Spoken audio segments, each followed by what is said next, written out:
This IGT Double Bonus draw poker machine used to be old and busted. We are going to turn it into the new hotness that you see here.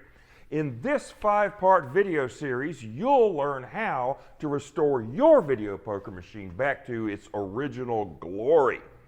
I'm Lawton Barnes, and you are in the metal shop. There is one thing that I'm not going to cover in this series, and that is CRT monitor repair. If yours is out, you're going to need to fix it before you can go on with the rest of the series.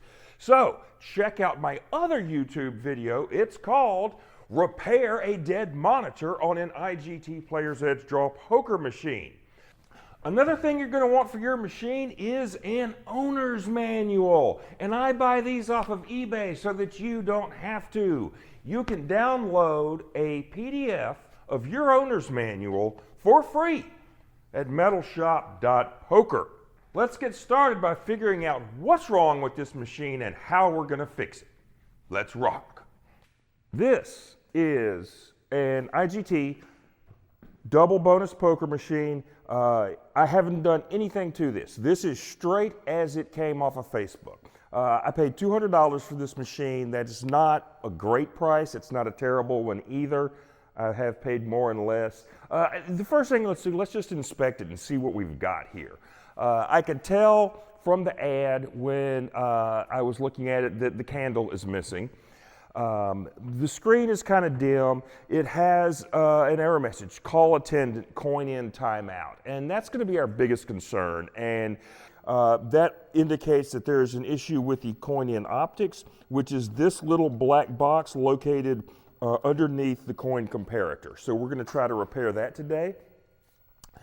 There was no coins in the machine when I bought it, and I asked the seller if this was a nickel machine or a quarter machine. He didn't know.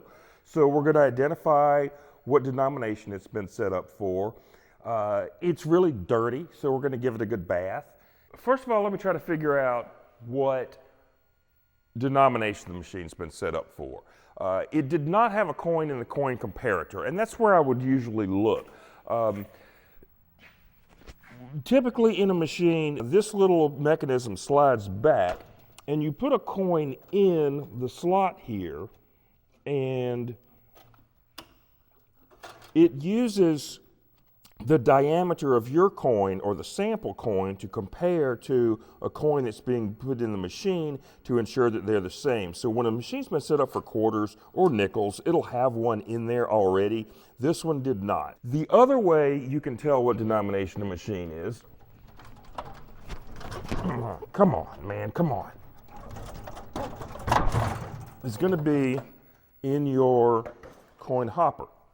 The coin hopper's denomination is set by the size of this inner disc on the hopper wheel. You can see that when you put a quarter in there, that it's going to sit right on the lip or the edge of that inner disc and come up to about maybe, what is that, a little 1/16 of an inch below the outer disc. So this is in fact a 25-cent hopper. And that is a good deal because we don't have to change it. It was also mighty hard to get out, and just a little dab of WD-40 will take care of that right away.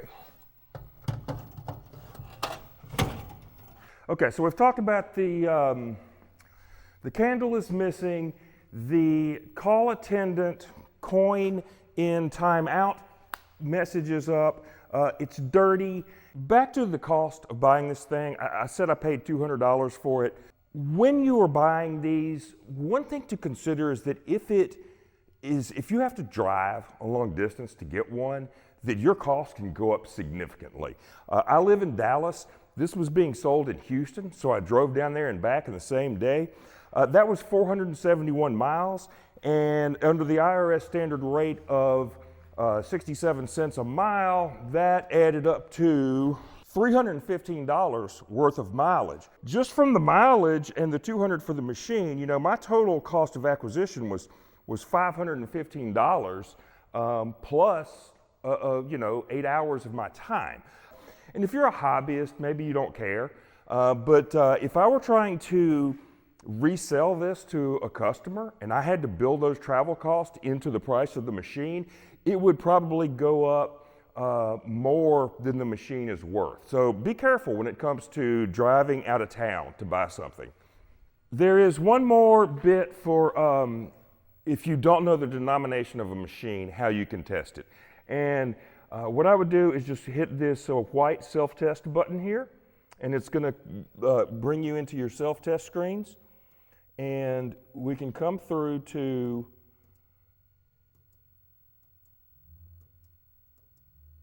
select denomination. So here it's 25 cents. Once again, we've confirmed that this machine was actually set up for quarters. So there was an error message on the screen, call attendant, coin in timeout. And when you go into your first self-test screen for the inputs, up here where it says coin detector A, B, and C, do you see these three values over here are 1, 0, 0? When you have a properly working coin in optics, those first three numbers are going to say 1, 1, 1. The way that the coin in optic board works is it has three little LEDs and three little receivers in there.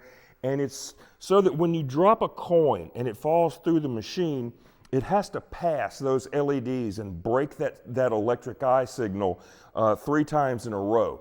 And the reason it does that is to ensure that the coin is falling straight down and going through the machine so that you can't cheat the machine by putting a coin on a string and dropping the coin in and then pulling it back out to register a credit. If a coin goes through the wrong way or if a coin goes through too slowly, it will tilt the machine and activate the candle to call security.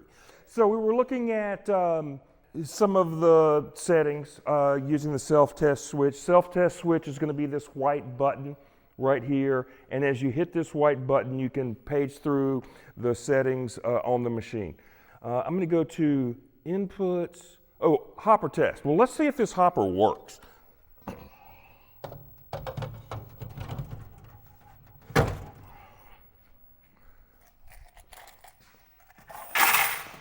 When I got this machine, it didn't have any keys with it.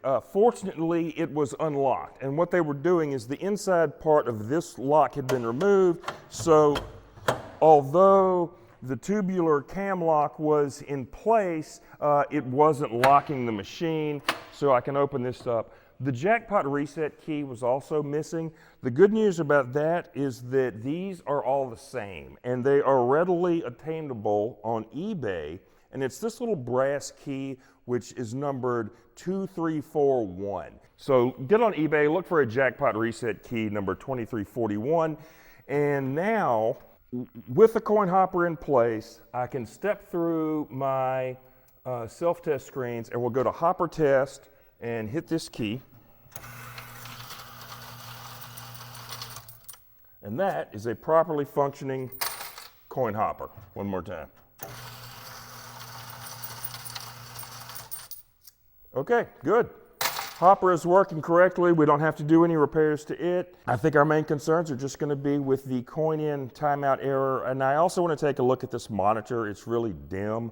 So why don't we power down and I will start going to work on this. If you would like to upgrade your CRT to a modern flat screen monitor, boy, do I have the video for you. It's called Ceronics 1505 LCD Monitor Unboxing and Installation Guide for IGT Draw Poker Machines. You'll find it on this YouTube channel and at metalshop.poker. When we come back in part 2, we're going to repair the coin in optics error and replace the locks. Keep on rocking like Docket.